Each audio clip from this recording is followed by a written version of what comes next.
Hello? Hi everyone, today we will continue to go through the CKAD question bank.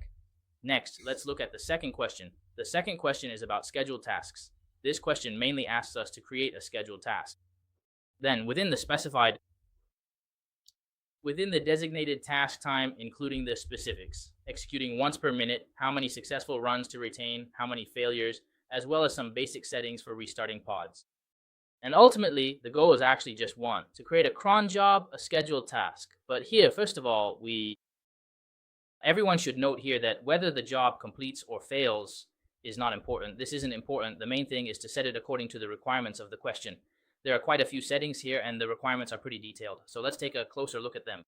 This is one of the specific requirements in the question. The first point is that it needs to run every 5 minutes. This is the execution schedule.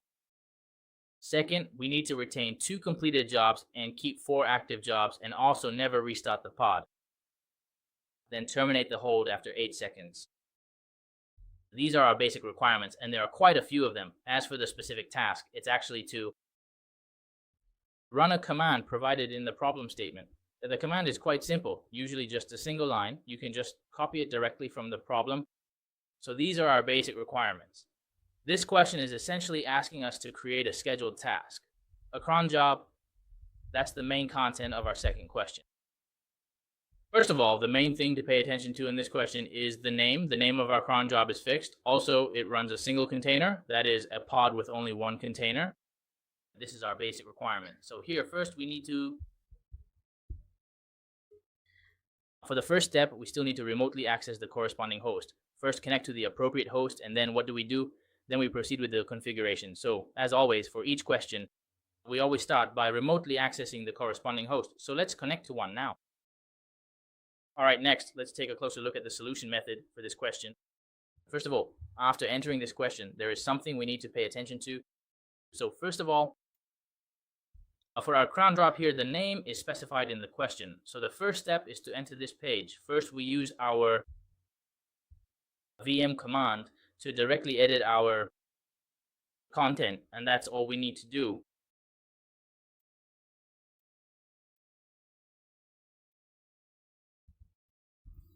So first, what do? We start by using the VM to edit our cron job.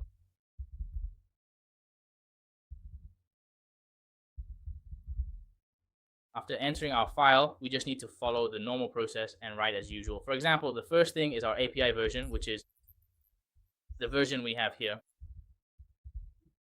Max v1. Second is the type, which is cron job, a scheduled task, a cron job. Here, the C and G are capitalized, and then we move on to our metadata. So what do we mainly write here? Actually, we just specify the metadata. Basically, it's the name of the metadata. That is the name of our current scheduled task. Next, we get into the specific detailed information.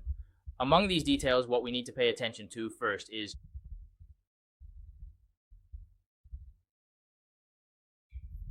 this refers to the interval or time period of our scheduled task. Either time or interval is fine. Here, since the requirement in the question is to run every 5 minutes, we use an asterisk. Asterisk divided by 5, right? So it's asterisk divided by 5, and the rest are all asterisks. Since there are 5 fields, minute, hour, day, month, and week, please pay attention here. Besides the first one being asterisk divided by 5, you also need to add 4 more asterisks after that. Don't forget any of them. This is our first item. That is, we first define our time. Second, we need to keep 2 completed jobs. Here, completed actually means what? In other words, it actually means successful jobs. Successful jobs. That is, successful jobs. History records, history. And here we set it to 2. Next, for the next part, we also have 4 failed ones. For failed ones, we write failed jobs. And the number is 4. These are all basic requirements given in the problem statement. Next, there is also the issue of our termination port, as well as the specific command that needs to be executed by the code. There is a specific command to execute, right? Okay, so first here, this involves the specific content of our job. Generally, how do we write this? We usually write it using the job template.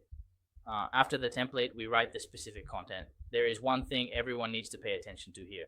What is this point? That is, up to this part, it actually involves the content of the container. It's about the container now.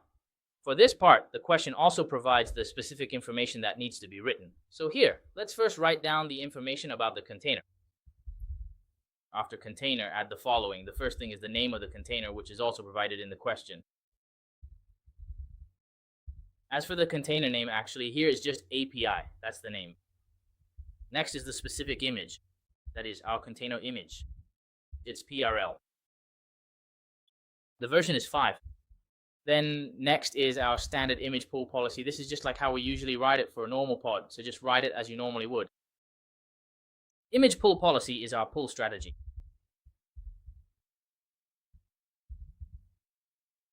Actually, this isn't specified in the question. Here, we can just use the usual if not present. Next, we can write the specific execution command. This is required in the question, so you should first write our command. In addition, for the following part, just write the specific execution command we want. For this, you can actually just copy the content directly from the question. Just copy the command given in the question. That's all you need to do, okay? There's no need to insist on writing it all out by hand. It's really not necessary. If you try to write it by hand, it's easy to, make mistakes, right? It's hard to say, but if you make a mistake, there could be errors during execution, right? You might get an error message. Then on the Perl side, you can just add whatever you need. Just write the specific command directly after it here. When we normally execute this in the put, or more precisely inside the container, when you run a command inside the container, what are you actually doing here? Each segment of the command is separated by spaces, of course, but sometimes it's also done with quotation marks. So for each part, whether it's the command itself, the options, or the specific details, when it comes to parameters, we actually use quotation marks to enclose them. Yes, we use quotation marks for that. So that's how it's set up. Therefore, if you just copy directly from the question, that's actually fine too. If you can copy, just copy it directly. This way, it's less likely to be wrong, much less likely to make a mistake. Because if you try to write it out yourself one by one, it's actually easy to make mistakes, right? Sometimes it's easy to get it wrong. For example, here, I'll just copy this content again, starting from the command part.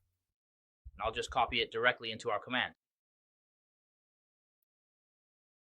So let's see if I can copy it directly here. It's a bit hard to copy on my end since I'm working remotely. It's a bit tricky. It's not easy to copy this part. So here, what we'll do is just write it out directly. Let's just write the command directly. There's a bit of an issue with my remote connection. So after command, we'll add our specific command. The first part is Perl. Then after you finish writing one section, you just separate it with a backslash. After that, you write the next section.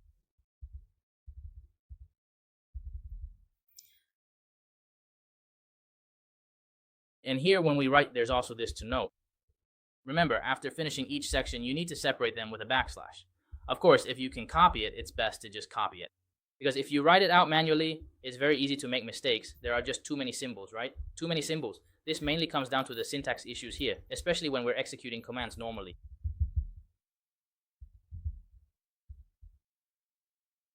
And then at the end, you add the final parts.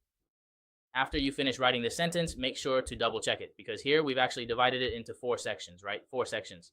You see in the middle, we've written 4 sections in total, separated by 3 commas, and each section has its own quotation marks, right? Here, it's basically the command plus the options, right? And then finally, the specific content to be executed. So remember to add quotation marks to each section, okay? This is the command part. After you finish writing, there's one more thing. What is it? It's about the restart policy for our pod, the pod's restart policy. So here, we also need to define and specify our restart policy. Our restart policy is never, N1. Never means never restart, which is also one of the requirements in the question. So to sum up this part, we've already included, for example, if you look here, right? This is our task that runs every 5 minutes, right? Keep 2 successful runs, keep 4 failed runs, and then never restart is at the very bottom. And then what about the 8-second termination? Where did we write the part about terminating after 8 seconds? The STC part here. We're missing the 8-second termination here again. Please pay attention, everyone. There's one line missing here. There are 22 rules, and under the job template, we have an SPC section. In the SPC, or rather in the spec, here we are. There's a bit of content missing here, so at this point, we need to add that in. Our 8 seconds, terminate after 8 seconds, terminate after 8 seconds. So under the SPC section, let's write that in here. Here we'll write active.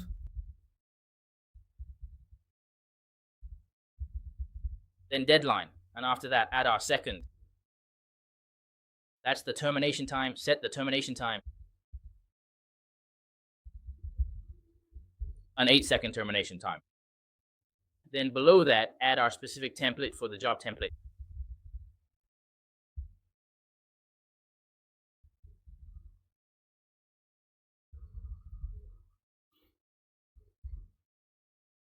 Add another SPC, and here pay attention to the indentation. Add SPC again. Then for the container related section below, as well as our restart policy here, what should these align with? They should align with this SPC. For example, the container section below actually belongs to our detailed information. And the restart policy here is at the same level as the details because both of them are part of the pod template. They both belong to the pod template, which is right here. Please pay attention to this position. The restart policy here needs to align with ours. It should be aligned with the container. They both belong to the pod template, so it's at the same level as the container, at the same level as the container information. Please pay attention to this here. After editing here, we save.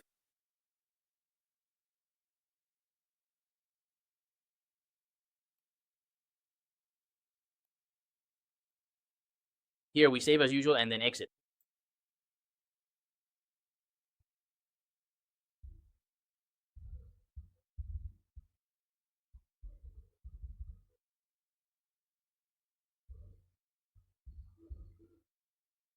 After saving and exiting, what can we do next? We can directly execute our specific command. One thing to note when executing the command is that when running the command, you can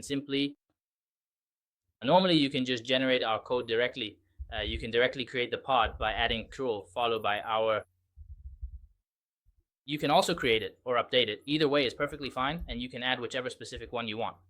Now let's go ahead and generate it. Right here, it tells us exactly which part, a part of our own. Field, there's a bit of an issue inside the job history field. Let's take a look here. For example, in this case,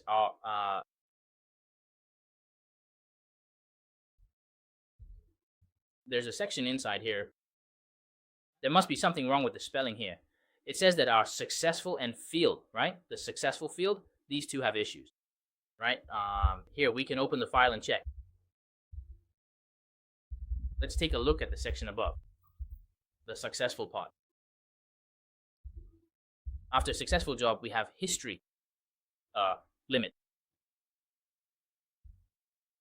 So we have 2, and then for field here, field jobs. All right, so we found the problem here.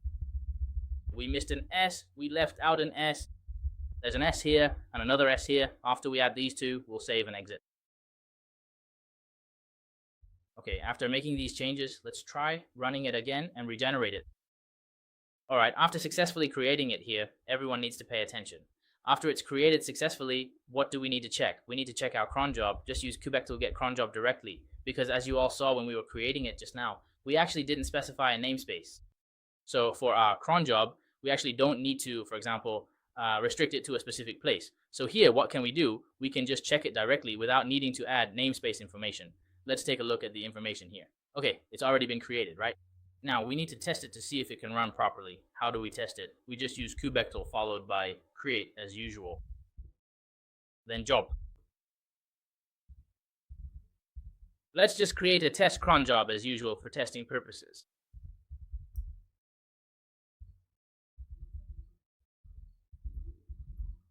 Then after job, add our YAML file. Here we just create it directly, and it's already been created. After it's created, we can just check the information of our pod. Also, as mentioned in the question, whether our job completes or fails isn't important.